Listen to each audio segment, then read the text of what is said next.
كل يوم نفطر الفطار التقليدي بتاعنا، يا اما سندوتشات جبنة، يا اما عيش وجبنة وبيض، يا اما عيش وجبنة وفول.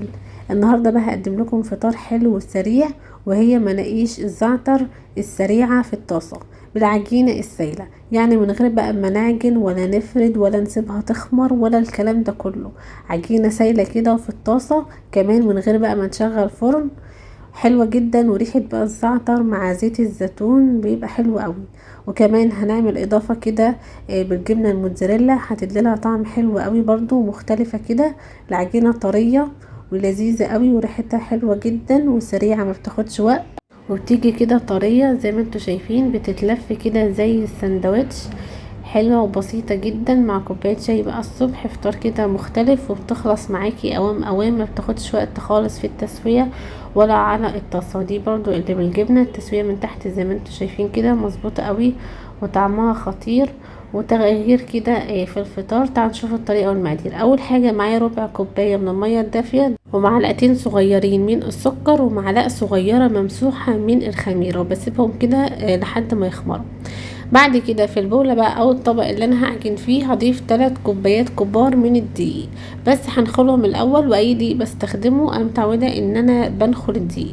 ومعايا معلقه كبيره من اللبن البودره، او نص كيس يعني معلقه كبيره. هقلب بقى الدقيق مع اللبن البودره كويس جدا، وبضيف نص معلقه صغيره من الملح، وبضيف بقى الميه اللي فيها الخميره، وببتدي ازود بميه دافيه. لازم ميه دافيه علشان تساعدني ان انا اخمر العجينه، او العجينه تخمر معايا. انا مش هسيبها تخمر خالص، انا هضيف ميه بس لحد ما العجينه تكون سايله معايا زي ما انتوا شايفين بالويسك كده او من المضرب، من غير بقى ملبس العجينه تماما ولا عجينها ولا الكلام ده كله. انا عايزه عجينه سايله مايله شويه لعجينه الكريب، بس تكون تقيله شويه عن عجينه الكريب، تقيله حاجه بسيطه. هقلب بقى لحد ما توصل معايا للقوام الناعم ده والسمك اللي انتوا شايفينه بالشكل ده. ومش هسيبها تخمر خالص، انا بس هركنها لمدة 5 دقايق او 10 دقايق. شايفين بقى القوام هو ده اللي انا عاوزاه. هسيبها بقى على جنب كده لمدة 5 دقايق او 10 دقايق لحد ما اجهز معايا خلطة الزعتر. خلطة الزعتر عبارة عن انا ضفت في الاول نص كوباية من الزعتر، عليهم ربع كوباية من زيت الزيتون. ممكن تخلطوا زيت زيتون مع الزيت العادي، مش متوفر زيت زيتون ممكن تستخدموا الزيت العادي، مفيش مشكلة.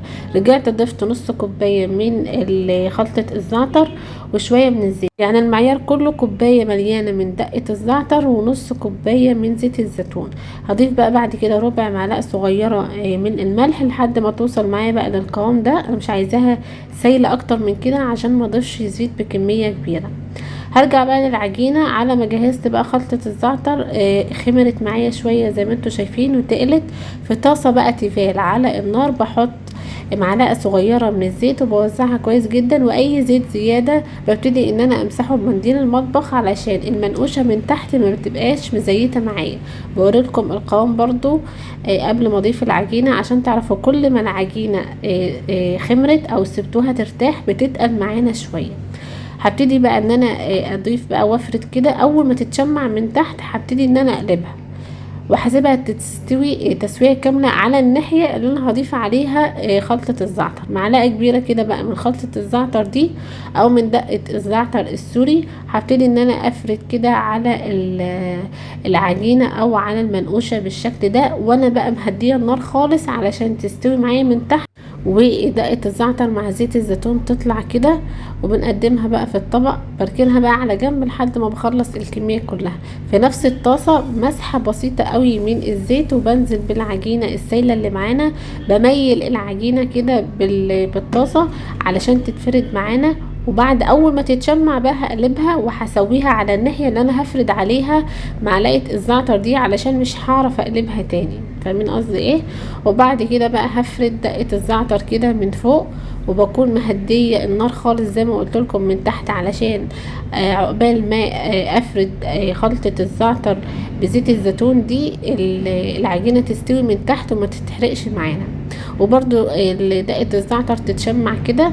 هي اصلا العجينة رقيقة، فالحرارة بتوصل لفوق وبتشمع معانا وبتحمص معانا بقى دقة الزعتر اللي احنا ضفناها زي ما انتوا شايفين البابل اللي فوق دي. وبنطلعها بقى، ما بتاخدش وقت خالص، وبنسيبها مكشوفة، مش بنغطيها ولا اي حاجة، هي بتفضل طرية على ما نخلص بقى الكمية كلها. مش بتاخد وقت خالص يعني، لو عملتي حتى كمية كبيرة اكتر من اللي انا عاملاها مش هتاخد معاكي وقت. كل الحكاية ان انت هتفردي العجينة، هتسويها على اول ناحية كويس جدا، وبعد كده تقلبيها وتفردي عليها بقى معلقة من دقة الزعتر دي بزيت الزيتون، بتبقى تحفة جدا. هنفردها بقى كويس كده. وعشان نغير شوية ضفت شوية من الجبنة الموتزاريلا، بتديلها طعم حلو جدا برضو. ولو بتقدموها وهي سخنة الجبنة بقى بتشد معاكم. وممكن تحطوا بقى ميكس جبن، يعني تبقى بالجبنة بس من غير بقى زعتر. بنغطي بقى اللي هي بالجبنة دي علشان بقى الجبنة تسيح على نار هادية جدا زي ما قلت لكم. وبعد كده بنطلعها بقى ونقدمها مع بقية الكمية. دي اخر واحدة ضفتها، كانت صغيرة شوية، فالكمية بتاعة العجين قليلة شوية، فمعرفتش ان انا افردها. وبضيف عليها بقى معلقة كبيرة كده من دقة الزعتر. الناس اللي بتحب المناقيش وبتحب الزعتر وزيت الزيتون الوصفة دي هتعجبهم جدا. وخصوصا بقى ان احنا زي ما قلت لكم مش هنستخدم بقى فرن ولا هنعجن ولا هنلمس العجينة خالص. بنسيبها كده لحد ما تتحمص كده من تحت كويس قوي، وتتشمع كده من فوق. وبعد كده بقى بنشيلها وبنقدمها مع بقية الكمية. دي كل الكمية تقريبا اللي انا عملتها، 3 كوبايات من الدقيق عملوا معانا الكمية دي. المنقوشة كبيرة مش صغيرة خالص، والتسوية بتاعتها مظبوطة من تحت وطرية جدا زي ما انتوا شايفين. بنلفها بقى كده رول زي الساندوتش، وبناكلها بقى، بنقدمها وهي دافية مع كوباية شاي الصبح كده. بتبقى حلوة جدا وظريفة كده ومختلفة عن سندوتشات الفطار العادية. ودي برضو اللي بالجبنة بلفها رول.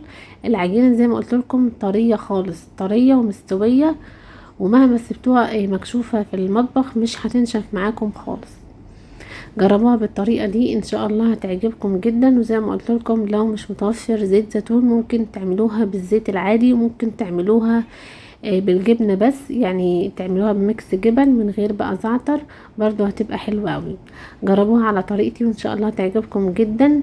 ولو عجبتكم الوصفة ما تنسوش تعملوا لايك للفيديو واشتراك في القناة علشان توصلكم اشعارات بكل الوصفات الجديدة. نتقابل ان شاء الله في وصفات تانية جاية كتير. اسيبكم في امان الله وسلام.